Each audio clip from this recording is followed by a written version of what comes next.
Bonjour à tous et à toutes. Dans la continuité de nos précédentes analyses, les marchés apparemment semblent s'appuyer sur les précédents points bas qui auraient donc été les points bas de cette crise. À ce stade, pour l'instant, c'est la seule certitude que nous avons. Nous avons touché des points bas. Actuellement, les marchés s'appuient sur ces points bas.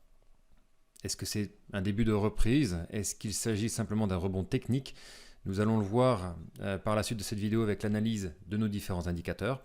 Pour le moment, les entreprises, les publications de résultats d'entreprise, commencent seulement à être actifs. La période devient seulement active, donc les premiers vrais chiffres de ce premier trimestre 2020 commencent à donner des perspectives pour l'avenir, en tout cas pour les 2 à 3 prochains trimestres. C'est ce que nous allons voir ensemble aujourd'hui. Nous sommes le mardi 14 avril 2020, je suis Thomas Ducret et ravi de vous retrouver pour cette analyse des marchés. Donc en effet, si nous observons le marché américain, suite à la précédente analyse que nous avions menée, nous avions observé donc un point bas qui aurait donc été touché le 23 mars pour l'instant, infligeant ainsi une perte de l'ordre de 35% au marché américain en l'occurrence, suivi d'un rebond qui pour l'instant trouve ses appuis et a permis déjà de réduire presque de moitié, même disons de moitié, la chute puisque nous ne sommes plus qu'à une perte de l'ordre de 16%. Ce rebond va-t-il tenir? C'était le propos de la précédente analyse. Le propos aujourd'hui est de voir où nous en sommes sur ce rebond et le marché américain pour le moment donne plutôt des signes de force. Comme nous pouvons le constater ici au niveau du MACD, il existe une force dans le mouvement. Ce mouvement vient de dépasser, on va dire, une force médiane, c'est-à-dire que là nous sommes plutôt dans la continuité de la force de ce mouvement et non pas à son début. Donc on n'est pas encore à un essoufflement de ce rebond à proprement parler. En tout cas, un rebond est activé et nous sommes peut-être un peu plus proches d'une fin de ce rebond pour une saine correction ou une saine stabilisation des prix pour acter un palier avant d'aller plus avant. Si nous regardons du côté de l'actif défensif, l'or, nous voyons que l'or, pour l'instant, également donne de grands signes de force, puisque l'or avait été malmené, avait corrigé même assez violemment pour maintenant redonner un vrai signal de force également, potentiellement lui bientôt, comme on le dit, suracheté, c'est-à-dire que ce mouvement va peut-être lui aussi s'emballer dans un mouvement de surachat. Pour le moment ce n'est pas le cas, mais vous voyez que l'or ne peut pas croître de manière quasiment verticale, comme c'est le cas ces derniers jours, c'est-à-dire que l'or a ouvert sur des gaps haussiers ces 4 derniers jours. Pour le moment, pas de raison de rentrer sur l'actif défensif de façon majeure, puisque nous venons de le voir au niveau des actions, il nous restait encore du souffle. Observons le marché immobilier.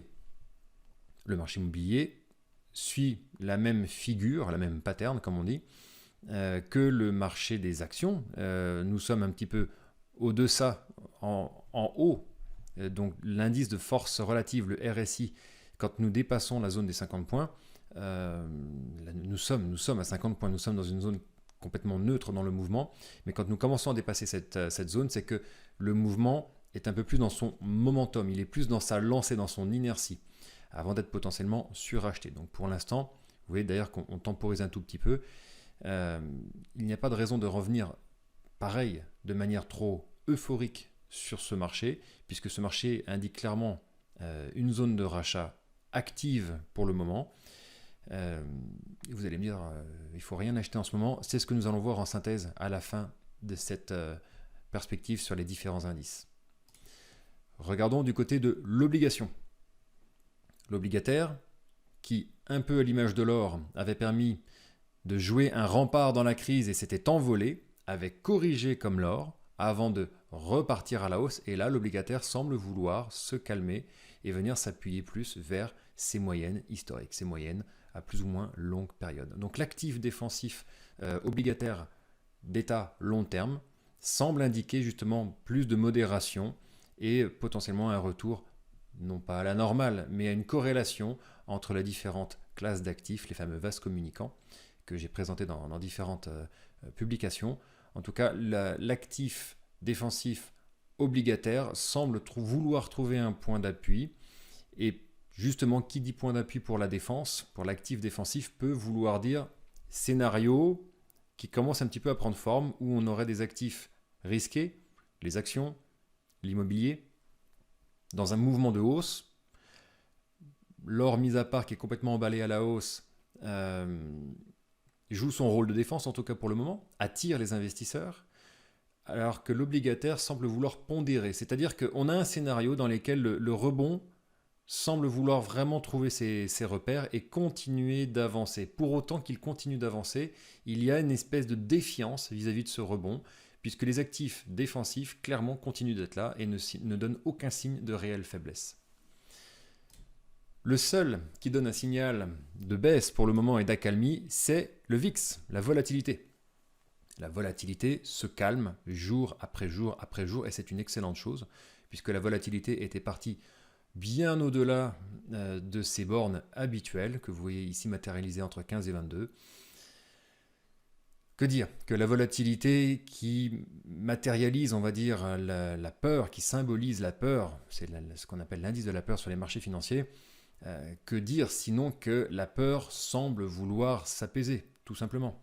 La peur baisse, oui, mais la peur est complètement présente. On est tout de même encore bien au-delà des habitudes, des moyennes historiques de cet indicateur, c'est-à-dire que la peur, la volatilité est encore extrêmement présente. Pour autant qu'elle ait été divisée par 2, on était sur des niveaux records historiques. Là, elle est divisée par 2, mais elle est encore 2 fois au-delà de ces hauts habituels, entre guillemets. C'est-à-dire qu'il y a encore énormément de volatilité pour le moment. Les parités. La parité euro-dollar, pareil, qui reste dans son couloir, dessine même ce qu'on appelle un triangle pour le moment, puisque vous allez avoir une ligne ici qui va former le haut d'un triangle, une ligne ici qui va former le bas d'un triangle, et donc il y aura une sortie de ce triangle, tant à la hausse qu'à la baisse. Pour l'instant, l'or joue cette partie de ping-pong dans un range, dans un triangle. Il n'y a pas de direction claire qui soit encore pour le moment prise. Tout cela m'indique à dire que les actifs jouent leur rôle les uns avec les autres. Nous n'avons pas encore de signal de rentrée, nous n'avons pas encore de direction clairement définie. Je vais simplement revenir au niveau du S&P pour clôturer, puisque notre indice, notre point d'entrée, pour l'instant ne se dessine pas, nous devons attendre à la fin du mois, c'est quand le MACD cessera de baisser, donnera un signal de temporisation, de plancher. À partir de là, on pourra estimer éventuellement qu'un vrai point bas a vraiment été touché et que nous pourrons graduellement revenir sur les marchés dans un premier temps. Car ne l'oublions pas, la crise que nous venons de traverser n'en est qu'à sa première phase, à savoir la phase de claque. On se prend une grande claque et il y a maintenant les phases à venir, à savoir réouvrir les portes de nos maisons, reprendre, phase suivante, reprendre une réelle activité, parce que ce n'est pas parce que les portes vont être ouvertes que l'activité va reprendre, et puis du coup retrouver des jours heureux par la suite avec une activité, une économie qui refonctionne. Donc pour le moment, nous n'avons pas ce point d'entrée. Il se dessine petit à petit. Je pense que nous aurons davantage d'informations d'ici la prochaine analyse de marché. En tout cas, quoi qu'il en soit pour le moment, en synthèse, les marchés donnent un signal de rebond technique.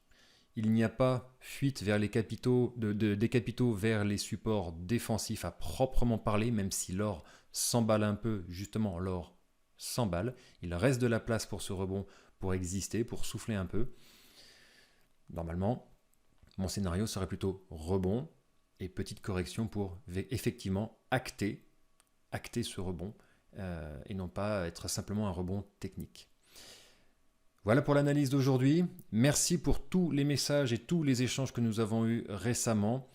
Je vous dis à très bientôt dans les prochaines analyses. N'hésitez pas à partager ce document. N'hésitez pas à m'écrire sur le site pour aller encore plus loin sur tous les échanges que nous avons eus encore avec nombre d'entre vous récemment. Et je vous retrouve avec plaisir dans la prochaine analyse de marché.